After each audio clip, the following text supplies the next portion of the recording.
The Bengali টিউশনে তোমাদের সকলকে স্বাগত। আমি শুভময়।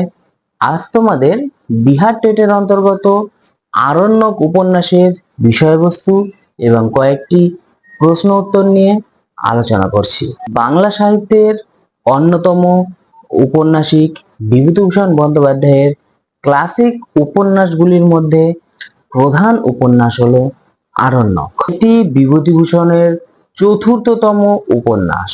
এর রচনাকাল 1937 থেকে 1939 খ্রিস্টাব্দের মধ্যে। বই হিসাবে প্রকাশের আগে এই উপন্যাসটি প্রবাসী পত্রিকায় ধারাবাহিকভাবে প্রকাশিত হয়েছিল। তিনি পাথুরিয়া ঘাটের স্টেটের ম্যানেজার হিসাবে থাকার ফলে আজমাবাদ এবং আরো অন্যান্য জায়গায় প্রচুর ভ্রমণের সুযোগ পেয়েছিলেন এবং এই যে ভ্রমণ তিনি করে বেরিয়েছিলেন, এই ভ্রমণের অভিজ্ঞতা থেকেই এই উপন্যাসটি তিনি লিখেছিলেন। চাকরির সুবাদে তিনি যা যা কিছু অভিজ্ঞতা অর্জন করেছেন এবং যা যা কিছু পর্যবেক্ষণ করেছেন তারই সমস্ত কিছু উগরে দিয়েছেন এই আরণ্যক উপন্যাসে। বিহারের পূর্ণিয়া জেলার অন্তর্গত আজমাবাদ, লবটুলিয়া এবং ইসলামপুর এর যে ইসলামপুর নয়,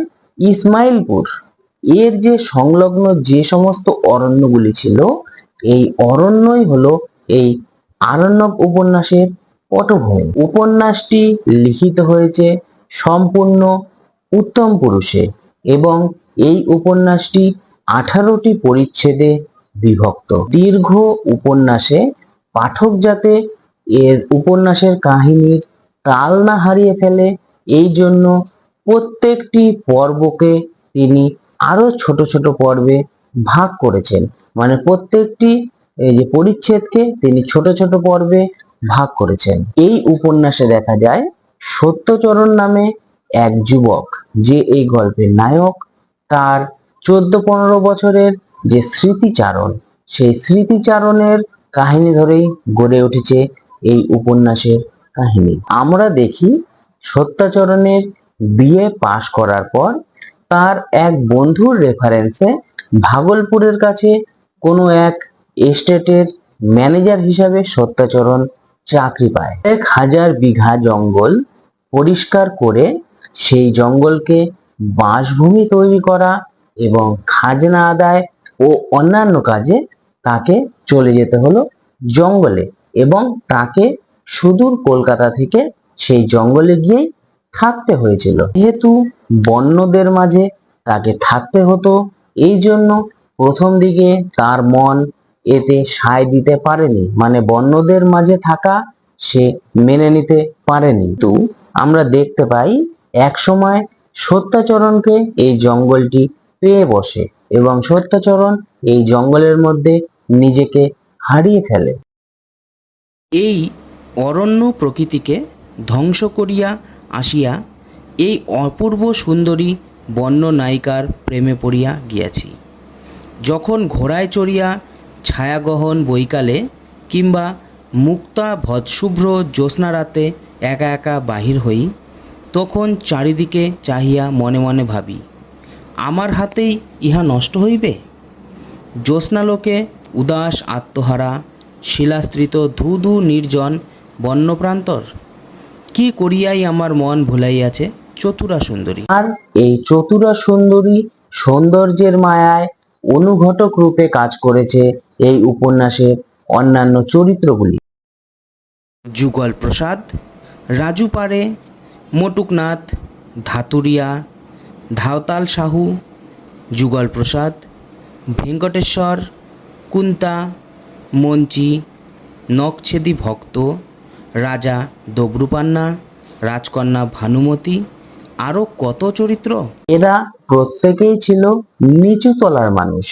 গল্পের শুরুতে কথকের কাছে মানে সত্যাচরণের কাছে এরা ছিল নিতান্তই বর্বর শ্রেণীর মানুষ, কিন্তু গল্পটি ধীরে ধীরে যখন এগোতে থাকে এই সমস্ত চরিত্রগুলো সত্যাচরণের একদম জীবনের সাথে মিশে যায় এবং সে নিজেকে এদের একজন বলে মনে করে। উপন্যাসের নায়ক সত্যাচরণ শহর কলকাতা থেকে গ্রামীণ এস্টেটে গিয়ে মিশেছে এই সমস্ত স্থানীয় লোকজনদের সাথে, মানে বন্য জঙ্গলে গিয়ে বসেছে।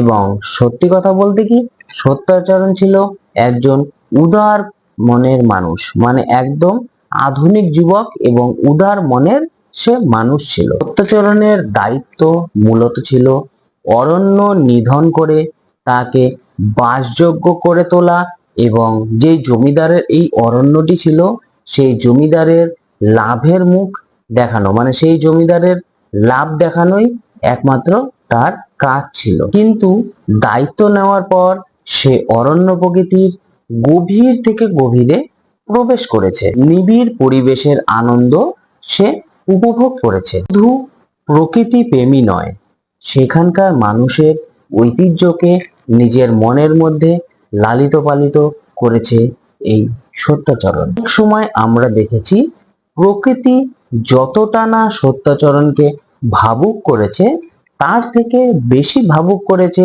এই আদিম মানুষগুলো, মানে এই ধরনের যে বর্বর বা আমরা যাকে বলেছি এই অরণ্য প্রকৃতির মানুষ, এই মানুষগুলির জীবনযাত্রা তাকে বেশি ভাবুক করে তুলেছে। অরণ্য উপন্যাসে যে মানুষগুলোর কথা বলেছেন লেখক, তারা একবেলা ভাত খেতে পায় না, মানে তারা এতটাই দরিদ্র ছিল যে একবেলা ভাত খেতে পায় না, তাই তারা ছাতু এবং সিদ্ধ করা মাকাই বা ছোলা ইত্যাদি খেয়ে তারা জীবন যাপন করে। তারা বাসস্থান হিসাবে গয়া জেলার নাম জানে, আদৌ তারা ভারতবর্ষের নাম কখনো শোনেনি।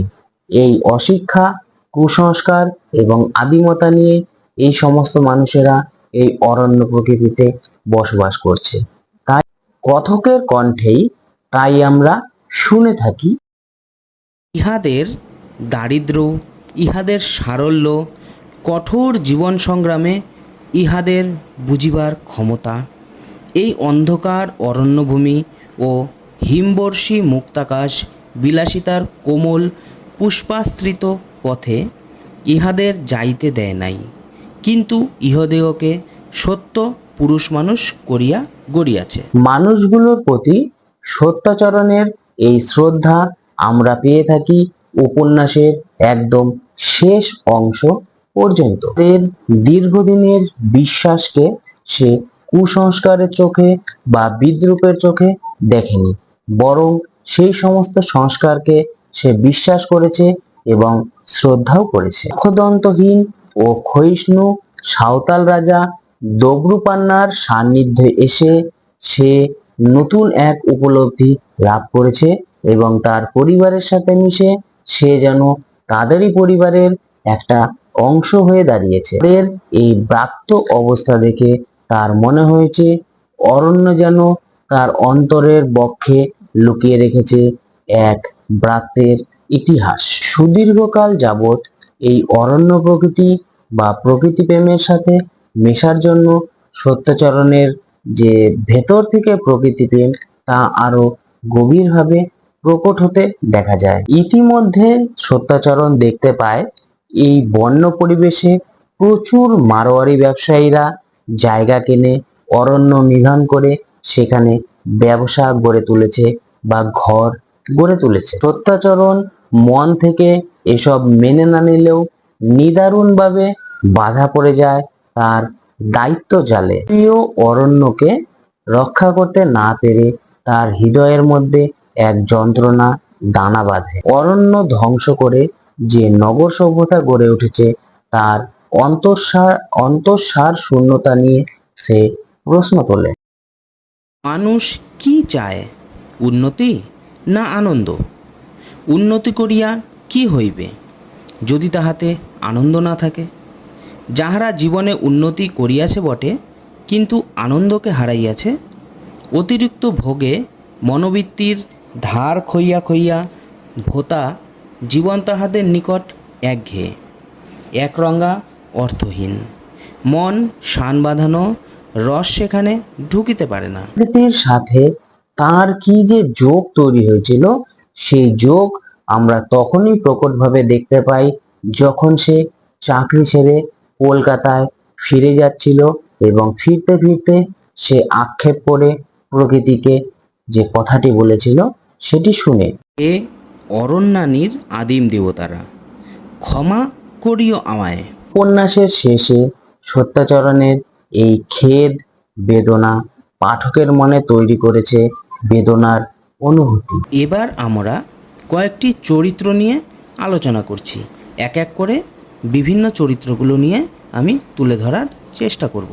প্রথমে যে চরিত্রটি বলছি সেটি হলো সত্যচরণ। উপন্যাসের নায়ক হলেন সত্যচরণ, একজন তরুণ যুবক যাকে কাজের সন্ধানে কলকাতার বহু জায়গায় ঘুরে বেড়াতে হয়। একসময় সে জঙ্গলে একটি চাকরি পেয়ে যায়। সে তথাকথিত সভ্য জগতের সাথে বনের সেতুবন্ধন। এই চরিত্রটির উপস্থিতি ছাড়া গল্পে না বলা দুই জগতের তুলনা, যা প্রায় উপন্যাসটির প্রতি জায়গায় লুকানো ছিল, তা সম্ভব হতো না। সত্যচরণ এই উপন্যাসটির অন্যতম প্রধান চরিত্র, যদিও তাকে কেন্দ্রীয় চরিত্র মনে করাটা অনেক বড় ভুল হবে। সে একজন বহিরাগত, যার সাথে জঙ্গল অথবা জঙ্গলের লোকদের কোনো সম্পর্ক নেই।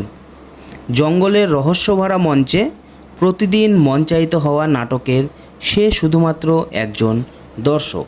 সে শুধুমাত্র বাইরে থেকে এই নাট্যাভিনয় দেখতে পারে, কিন্তু এতে যোগ দেওয়ার সক্ষমতা তার নেই।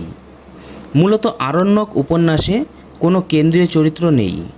জঙ্গলই হলো এর কেন্দ্রীয় চরিত্র, যা প্রতি ক্ষেত্রেই নিজের সৌন্দর্য এবং এর মধ্যে লোকজনের জীবনাচার দ্বারা নিজেকে পরিচয় দেয়। সত্যচরণ এই সব কিছুর বাইরে দাঁড়িয়ে থাকে। তার প্রখর মেধা ও অনুভূতির দ্বারা সে যা কিছু দেখে তা বুঝে ও উপভোগ করতে পারে, কিন্তু সে এসব কিছুর সাথে মিশে যেতে পারে না, কারণ সে একজন আগন্তুক। জঙ্গলে তার কোনো স্থান নেই। পরের যে চরিত্রটি নিয়ে আলোচনা করছি সেটি হলো রাজু পাড়ে। জঙ্গলে বহু বিচিত্র চরিত্র রয়েছে, কিন্তু কেউই রাজু পাড়ের মতো নয়। অতি দরিদ্র, ভীষণ নিরীহ, লাজুক ব্যক্তি। সে সারাদিন পূজা অর্চনা ও গীতা পাঠ করে কাটায়। সত্যচরণ তাকে চাষের জন্য 2 বিঘা জমি দিলেও 2 বছরে তা সে বন কেটে পরিষ্কার করতে পারেনি। সে শুধুমাত্র চীনা ঘাসের দানা খেয়ে জীবন ধারণ করত। সত্যচরণ তাকে আরও কিছু জমি দিলেও তার অভ্যাসের পরিবর্তন ঘটে না। আসলে রাজু একজন অর্থ উপার্জনকারী থেকে অনেক বেশি দার্শনিক ও কবি প্রকৃতির মানুষ। পরবর্তী চরিত্রটি দেখো, ধাতুরিয়া। যখন ধাতুরিয়া নামের একটি বালক কাছারিতে নাচ দেখানোর জন্য আসে, তখন তার বয়স 12 অথবা 13-র বেশি ছিল না। দক্ষিণে খরার কারণে দুর্ভিক্ষ দেখা দিলে ওই অঞ্চলের লোকেরা নাচ দেখিয়ে অর্থ উপার্জনের আশায় বের হয়। ধাতুরিয়া এমনই এক দলের সাথে এসেছিল। তাকে নাচের জন্য দল থেকে কোনো অর্থ দেওয়া হতো না। তাকে শুধুমাত্র চীনা ঘাসের দানা অথবা জঙ্গলের কিছু শাকসবজি খেতে দেওয়া হতো, আর সে এতেই সন্তুষ্ট ছিল। পরের চরিত্রটি দেখো, ধাওতাল সাহু। ধাওতাল সাহু নওগাছিয়া গ্রামে বাস করে। সে একজন মহাজন। লোকজনদেরকে সুদের অর্থের বিনিময়ে ধার দেয়, সুদের বিনিময়ে অর্থ ধার দেয়।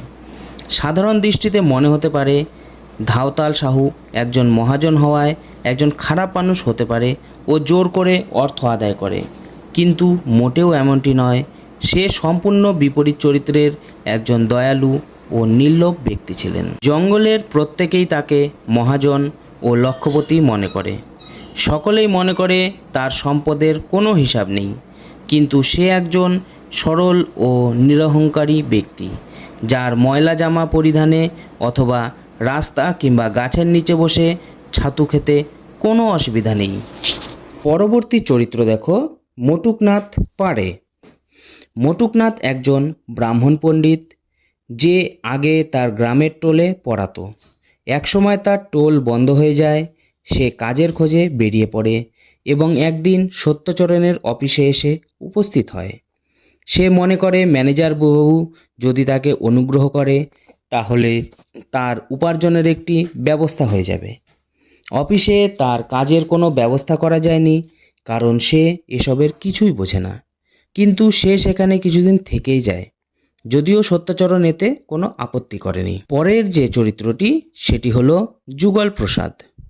উপন্যাসের অন্যতম রহস্যময় চরিত্র হলো যুগল প্রসাদ। সে একজন নিঃস্বার্থ প্রকৃতিপ্রেমী। তার লক্ষ্য হলো মৃত্যুর পূর্ব পর্যন্ত জঙ্গলকে সুন্দর করে সাজানোর জন্য কাজ করা। জঙ্গলে ঘুরে ঘুরে সে বিভিন্ন ফুলের বীজ রোপণ করে।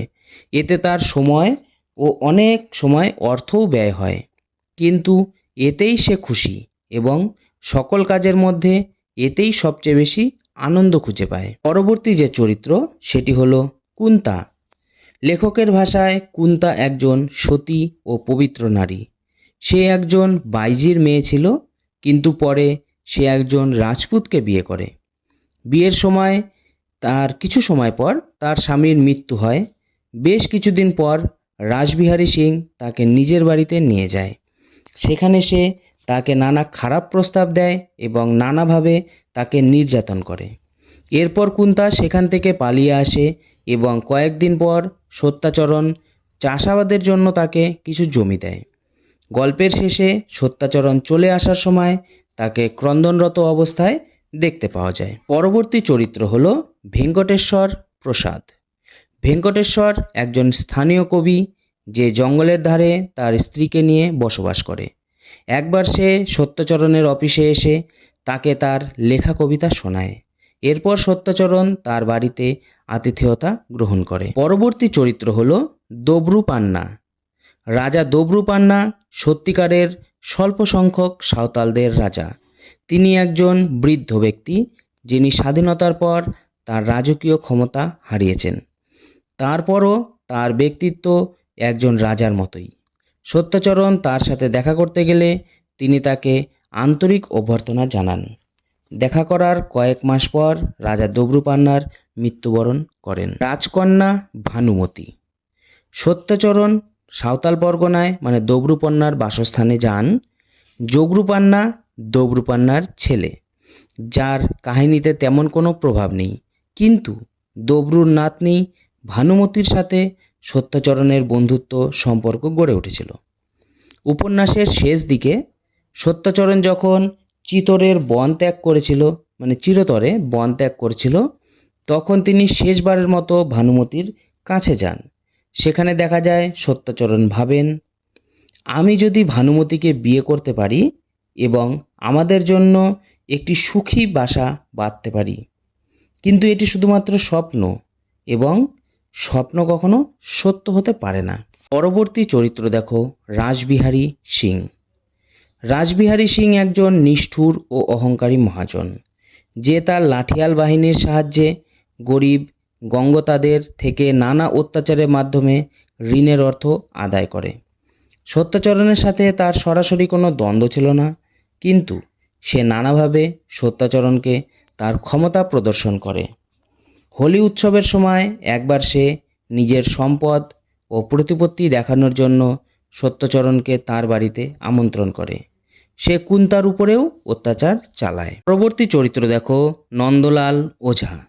উপন্যাসের স্বল্প সংখ্যক খারাপ লোকের মধ্যে নন্দলাল ওঝা একজন। সে জানে নিজের সুবিধার জন্য অন্য লোকদের থেকে কিভাবে কার্যসিদ্ধি করা যায়। যে তাকে খুশি করতে পারে না, সে তার শত্রুতে পরিণত হয়। প্রকৃতপক্ষেই সে একজন ভয়ানক ব্যক্তি। আরণ্যক বিভূতিভূষণের অন্যতম উল্লেখযোগ্য রচনা। মূল বাংলা ছাড়াও আরণ্যক সাহিত্য একাডেমির প্রচেষ্টায় ভারতের বিভিন্ন ভাষায় অনুদিত করা হয়েছে, যেমন ওড়িয়া, তেলেগু, গুজরাটি, মারাঠি, মালায়ালাম, পাঞ্জাবি এবং হিন্দি। আরণ্যক উপন্যাসটির বিষয়বস্তু আমরা খুব সংক্ষেপে এখানে আলোচনা করলাম। আরো অনেক বড় উপন্যাস এতটা আলোচনা করা হয়তো সম্ভব হতো না, তাই আমি সংক্ষিপ্তভাবে আলোচনা করলাম। এবার আমরা আরণ্যক উপন্যাসের কিছু এমসিকিউ প্রশ্ন উত্তর এবং তার সাথে এসএকিউ প্রশ্ন উত্তর নিয়ে আলোচনা করব। জানি ভিডিওটা অনেকটি বড় হবে, তবুও তোমাদেরকে অনুরোধ করব ভিডিওটা প্রথম থেকে শেষ পর্যন্ত দেখবে, এতে তোমাদেরই অনেক উপকার হবে। কোন ফুল সরস্বতী কুণ্ডের জঙ্গলে 12 মাস ফোটে? উত্তর শেফালি ফুল। যাদের অধিকাংশ লোক কিসের পূজা করত? উত্তর, হনুমানজির পূজা করত। ভানুমতির বোনের নাম কি? উত্তর, ভানুমতির বোনের নাম ছিল নিছনি। কে সত্যচরণের কাছে আয়না চেয়েছিল? উত্তর, ভানুমতি সত্যচরণের কাছে আয়না চেয়েছিল। রাজুর স্ত্রীর নাম কি? উত্তর, রাজুর স্ত্রীর নাম ছিল সরজু। বেঙ্কটেশ্বরের স্ত্রী কে ছিল? উত্তর, বেঙ্কটেশ্বরের স্ত্রী ছিল রুকমা। ছিকাছিকি কি? উত্তর, দক্ষিণ বিহারের দেহাতি কুলিদের কথার সুন্দর টানকে ছিকাছিকি কুলি বলে।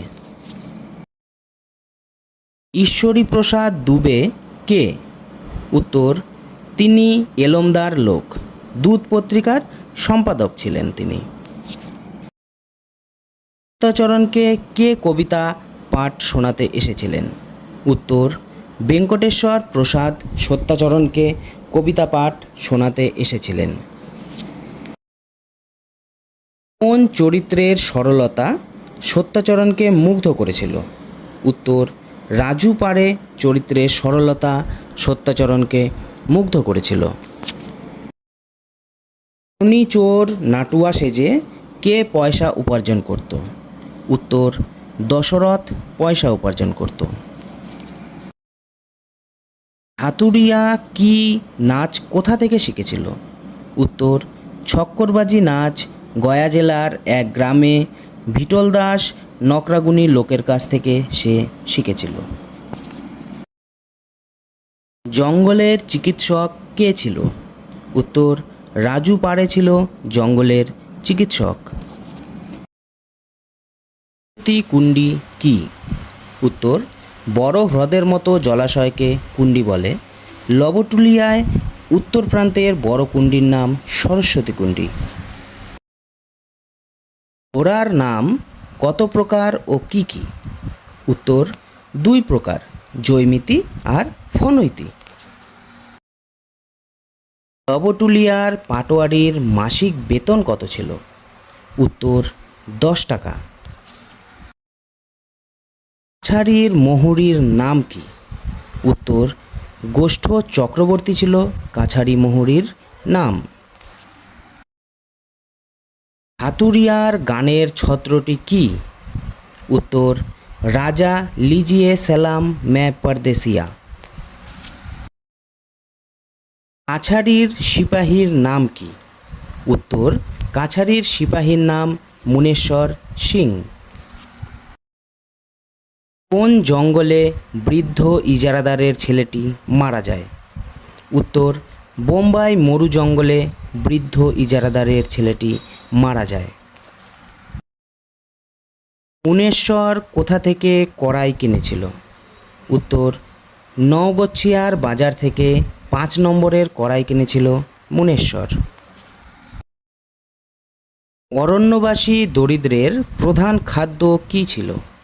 উত্তর, অরণ্যবাসী দরিদ্রের প্রধান খাদ্য ছিল বেথুয়া শাক, খেরির দানা সিদ্ধ, মাকাইয়ের ছাতু, চীনা ঘাসের দানা আর ভুট্টার ছাতু।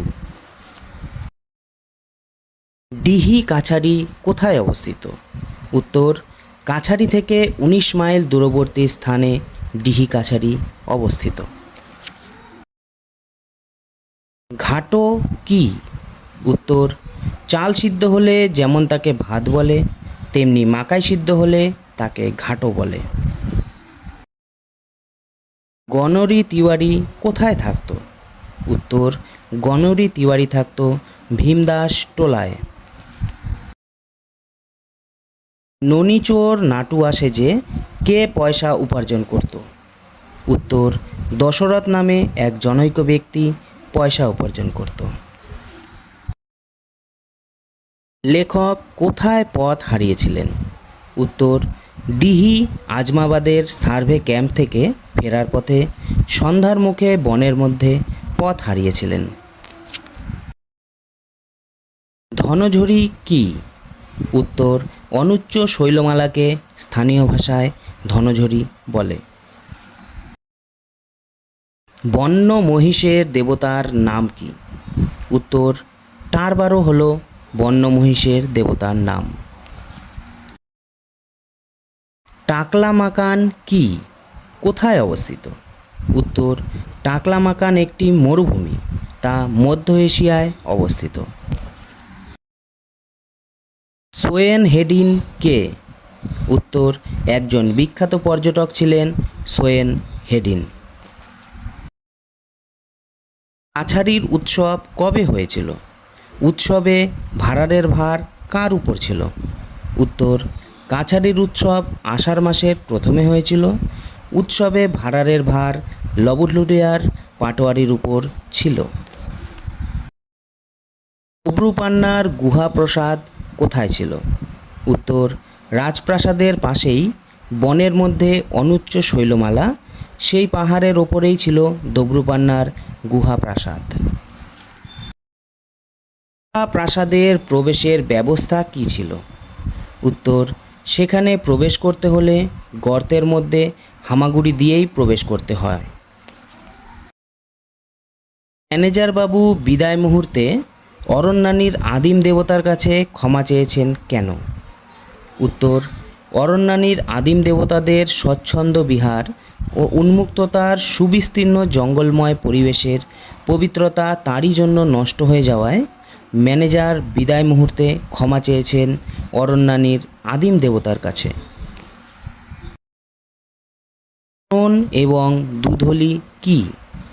উত্তর, চানন হলো পাহাড়ি নদী আর দুধলি হলো এক জাতীয় ফুল। পীর পৈতি ও গুরমি কি?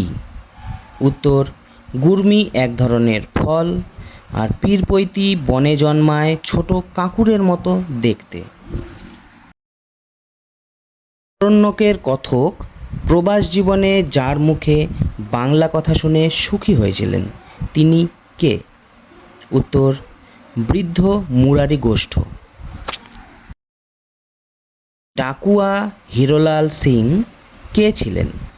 উত্তর, সে ছিলেন ডাক বিভাগের কর্মচারী তথা ডাক পেয়াদা। নন্দলাল ওঝা ম্যানেজার বাবুকে নিমন্ত্রণ করেছিলেন কেন? উত্তর, তার বড় ছেলেকে তহসিলদার পদে নিযুক্ত করার জন্য। ধাওতাল সাহুর বাড়িতে ম্যানেজার বাবু কেন গিয়েছিলেন? উত্তর, 1,000 টাকা ধার চাইতে গিয়েছিলেন। রাসবিহারী সিংহ ম্যানেজার বাবুকে কী উপলক্ষে নিমন্ত্রণ করেছিল? উত্তর, হোলি উপলক্ষে নিমন্ত্রণ করেছিল। সত্যচরণ কোন ঋতুতে জঙ্গলমহলে গিয়েছিল? উত্তর, বসন্ত ঋতুতে গিয়েছিল। ছোট্টু সিংয়ের ভাইয়ের নাম কি? উত্তর, গজাধর সিং। মেসে চাকরের নাম কি ছিল? উত্তর, মেসে চাকরের নাম ছিল জগন্নাথ। ম্যানেজার তাগাদার চিঠিতে কত টাকা দেয়ার কথা বলেছিল আর কথকের কাছে কত টাকা ছিল? উত্তর, 10 টাকা দেওয়ার কথা বলেছিল আর কথকের কাছে 2 টাকা আর কয়েক আনা পয়সা ছিল। কথকের মেসে কত মাসের টাকা বাকি ছিল? উত্তর, 2 মাসের। কোন ময়রার দোকানে অনেক নতুন খাবার থালায় সাজানো ছিল? উত্তর, অভয় ময়রার দোকানে। সত্যচরণ কলিকাতার কোন স্কুলে চাকরি করত? উত্তর, জোড়াসাঁকো স্কুলে সে চাকরি করত। হঠাৎ পথে কার সঙ্গে সত্যচরণের দেখা হয়েছিল? সে আর সত্যচরণ কোথায় একসাথে থাকত? উত্তর, সতীশের সাথে দেখা হয়েছিল, তারা দুজন একত্রে হিন্দু হোস্টেলে থাকত। সতীশ বর্তমানে কি করে? উত্তর, সতীশ বর্তমানে আলিপুরের উকিল। উকিলের কাজ ছাড়া আর কি করত সতীশ? উত্তর, বালিগঞ্জের দিকে টিউশনি করত। অবিনাশ কোথাকার জমিদারের ছেলে ছিল? উত্তর, ময়মনসিংহের জমিদারের ছেলে ছিল অবিনাশ। অবিনাশ কি করত? উত্তর, সে ছিল একজন বড় গায়ক। জলসায় কোন কোন প্রকারের গান হয়েছিল? উত্তর, ঠুংরি ও কীর্তন হয়েছিল। জলসা কখন ভেঙেছিল? উত্তর, রাত 11টার সময় জলসা ভেঙেছিল। ডিবেটিং ক্লাবের সভাপতি করা হয়েছিল কাকে? সেবারের বিষয় কি ছিল? উত্তর, গুরুদাস বন্দ্যোপাধ্যায়কে সভাপতি করা হয়েছিল এবং বিষয় ছিল স্কুল কলেজে বাধ্যতামূলক ধর্মশিক্ষা প্রবর্তন করা উচিত। সেইবারের প্রস্তাবকর্তা ও প্রতিবাদী পক্ষের নায়ক কে ছিল?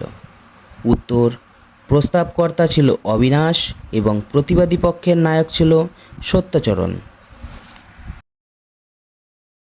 অবিনাশ কোথায় থাকত এবং সে কটার সময় চা খাবার নিমন্ত্রণ করেছিল সত্যচরণকে? অবিনাশ থাকত হ্যারিংটন স্ট্রিটে এবং 4টের সময় চা খাবার নিমন্ত্রণ করেছিল। অবিনাশের বাড়ির গেটে কী ধরনের লতা লাগানো ছিল? ইউস্টারিয়া লতা লাগানো ছিল। অবিনাশের দারোয়ান কোন দেশের লোক ছিল? উত্তর, নেপালি লোক ছিল। অবিনাশের বাড়ির কাছে রাস্তাটি কেমন ছিল? উত্তর, লাল সুরকির বাঁধা রাস্তা ছিল।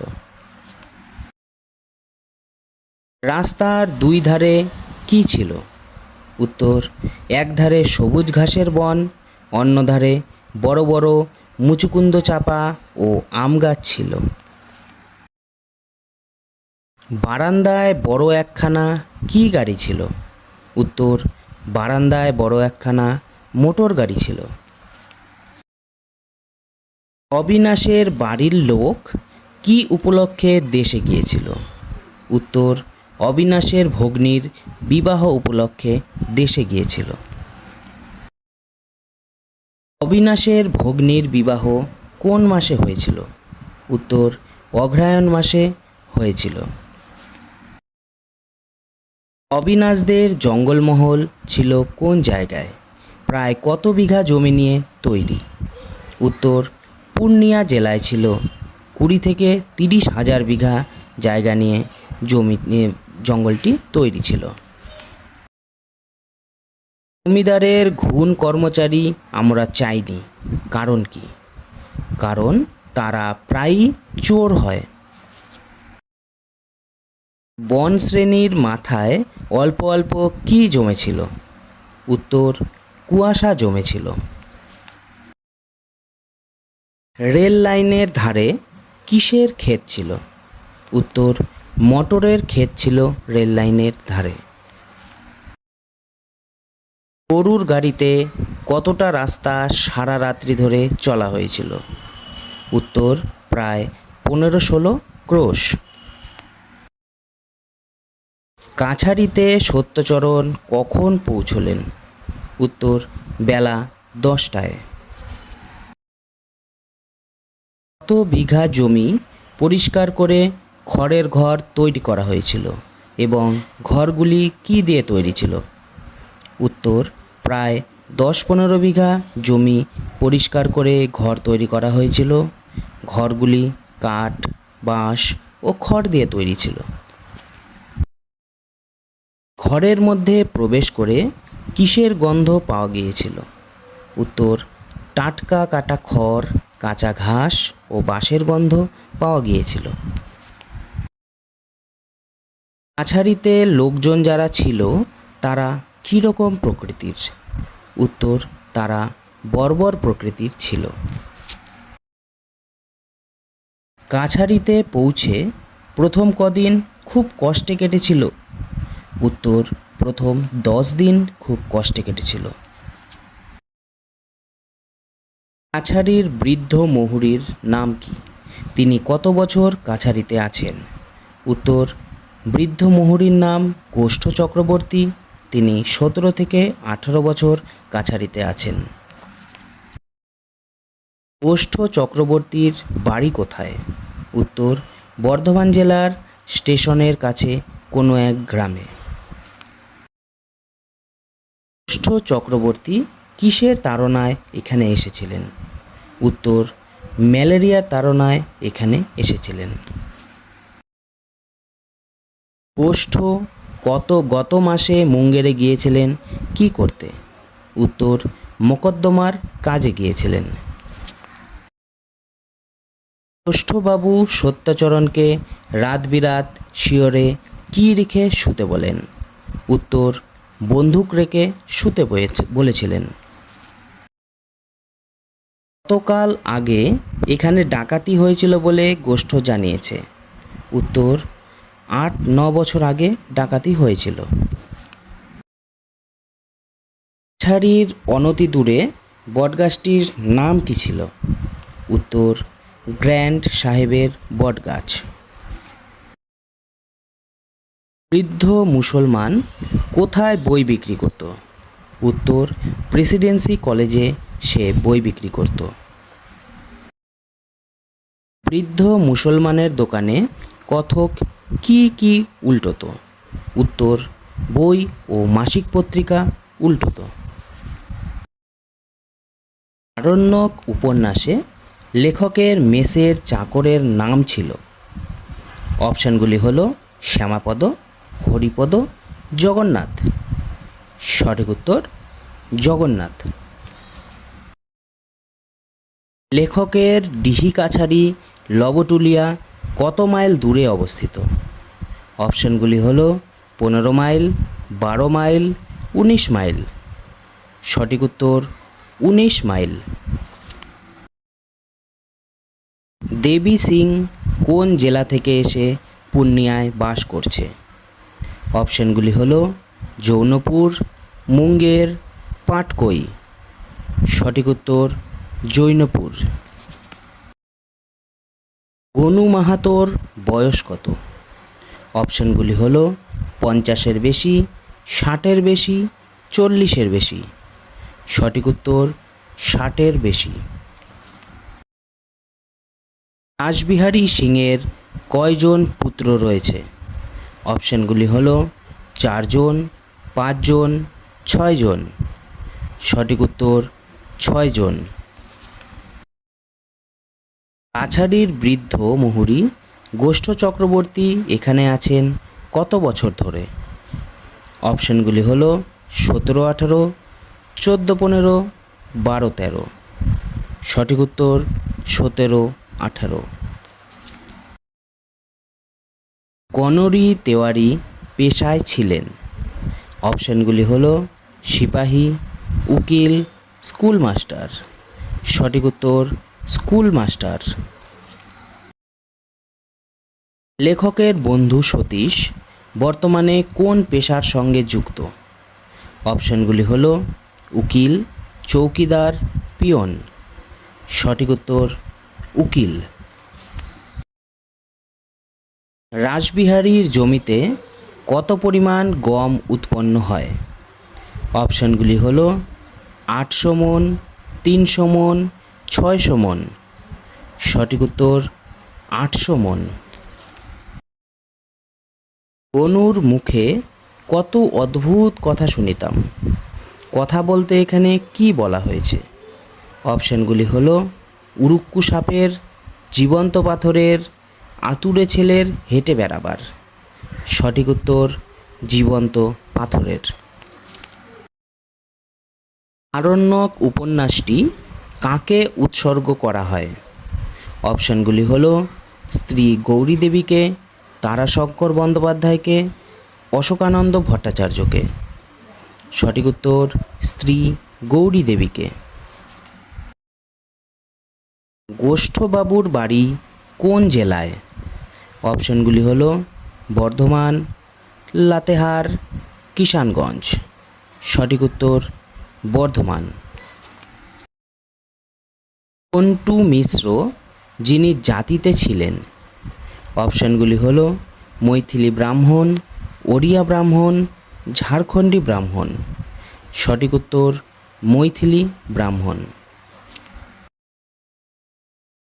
বড় তাজ্জব চিজ হুজুর এখানে কিসের কথা বলা হয়েছে? অপশনগুলি হলো বুনো হাতি, হাওয়ার গাড়ি, নীলগাই। সঠিক উত্তর হাওয়ার গাড়ি। আরণ্যক উপন্যাসটি কোন পত্রিকায় প্রকাশিত হয়? অপশনগুলি হলো বসুমতী পত্রিকা, পরিচয় পত্রিকা, প্রবাসী পত্রিকা। সঠিক উত্তর প্রবাসী পত্রিকা। সে মস্ত বড় মহাজন, লক্ষপতি লোক, এদিকে সবাই তার খাতক, কার সম্পর্কে একথা বলা হয়েছে? অপশনগুলি হলো বিশুয়া গাঙ্গতা, ধাওতাল সাহু, পাটোয়ারি। সঠিক উত্তর ধাওতাল সাহু। সিপাহী মুনেশ্বর সিং কোথা থেকে কড়াই কিনে এনেছে? অপশনগুলি হলো পূর্ণিয়ার বাজার, ভাগলপুরের বাজার, নওগাছিয়ার বাজার। সঠিক উত্তর নওগছিয়ার বাজার। গণরি তেওয়ারির বয়স কত? অপশনগুলি হলো 30-32 বছর, 30-35 বছর, 35-40 বছর। সঠিক উত্তর 30-32 বছর। কিন্তু পাহাড়ি নদী ওর স্থানীয় নাম আছে, পাহাড়ি নদীটির স্থানীয় নাম কি? অপশনগুলি হলো মিহি নদী, মিছি নদী, ফল্গু নদী। সঠিক উত্তর মিছি নদী। বিভূতিভূষণ বন্দ্যোপাধ্যায়ের জন্ম ও মৃত্যু সালটি নির্বাচন করো। অপশনগুলি হলো 1896 থেকে 1952, 1894 থেকে 1950, 1895 থেকে 1948। সঠিক উত্তর 1894 থেকে 1950। এক ধরনের জিনপরি নির্জন জঙ্গলের মধ্যে থাকে, মানুষকে বেঘরে পেলে মেরেও ফেলে, এদেশে এদের কি বলে? অপশনগুলি হলো ডামাবানু, অসুচপত্নী, ঢের দুধ। সঠিক উত্তর ডামাবানু। প্রেসিডেন্সি কলেজের রেলিংয়ের বই বিক্রি করে যে বৃদ্ধ, তিনি জাতিতে ছিলেন? অপশনগুলি হলো মুসলমান, পাঠান, খ্রিস্টান। সঠিক উত্তর মুসলমান। রিজার্ভ ফরেস্ট হইতে কুশি ও কারো নদীর দূরত্ব কত? অপশনগুলি হলো 8-9 মাইল, 7-8 মাইল, 9-10 মাইল। সঠিক উত্তর 8-9 মাইল। আরণ্যক উপন্যাসটি কত সালে গ্রন্থাগারে প্রকাশিত হয়? অপশনগুলি হলো 1935, 1939, 1941। সঠিক উত্তর 1939। 10,000 জঙ্গলি জমি প্রজা বিলি হতে কত সময় লাগবে বলে লেখকের ধারণা হয়? অপশনগুলি হলো 20-25, 25-30, 15-20। সঠিক উত্তর 20-25। বয়স প্রায় 50, জাতিতে মৈথিলি ব্রাহ্মণ, নাম নন্দলাল ওঝা, এর বাড়ি কোথায়? অপশনগুলি হলো লবটুলিয়াতে, ধরমপুর টোলাতে, সংঠিয়া দিয়ারাতে।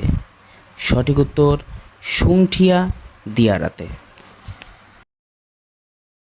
আমি প্রতিবারই জয়পাল কুমারের মাকাইয়ের পাতা ছাওয়া ছোট্ট ঘরখানার সামনে দিয়া যাইতাম, কুমার কোন অর্থে ব্যবহৃত হয়েছে?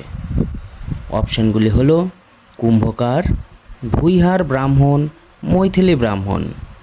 সঠিক উত্তর ভুইহার ব্রাহ্মণ। গনু মাহাতোর বাড়ি এখান হইতে কতটা দূরে অবস্থিত? অপশানগুলি হলো 10 ক্রোশ, 12 ক্রোশ, 15 ক্রোশ। সঠিক উত্তর 10 ক্রোশ।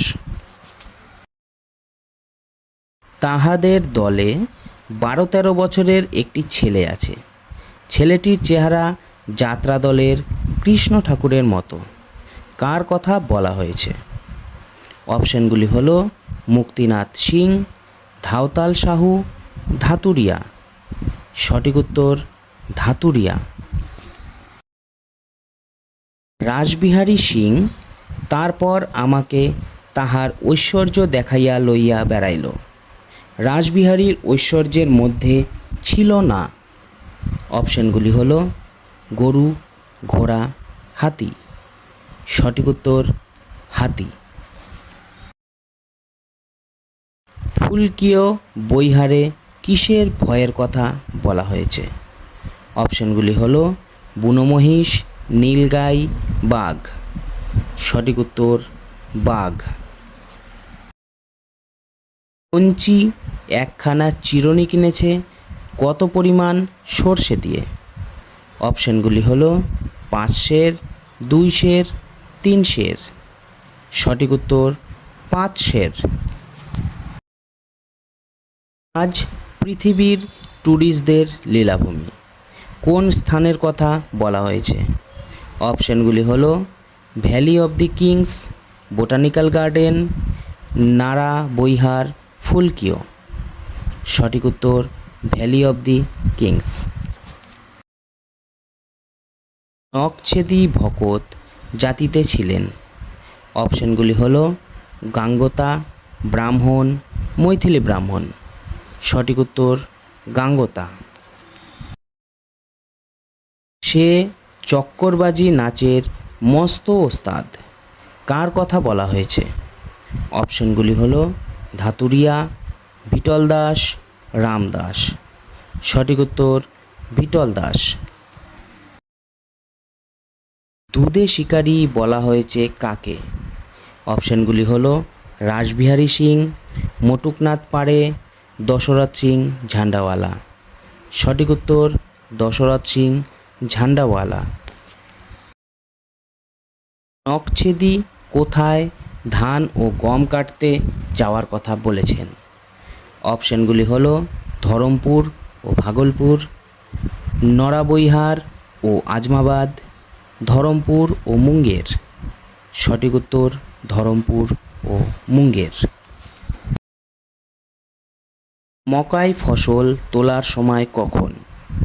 অপশানগুলি হলো শ্রাবণ ভাদ্র, ভাদ্র আশ্বিন, আষাঢ় শ্রাবণ।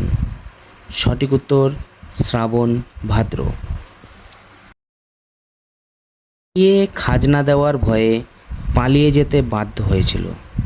অপশানগুলি হলো দশরথ, ডোমন, মুনেশ্বর সিং। সঠিক উত্তর দশরথ।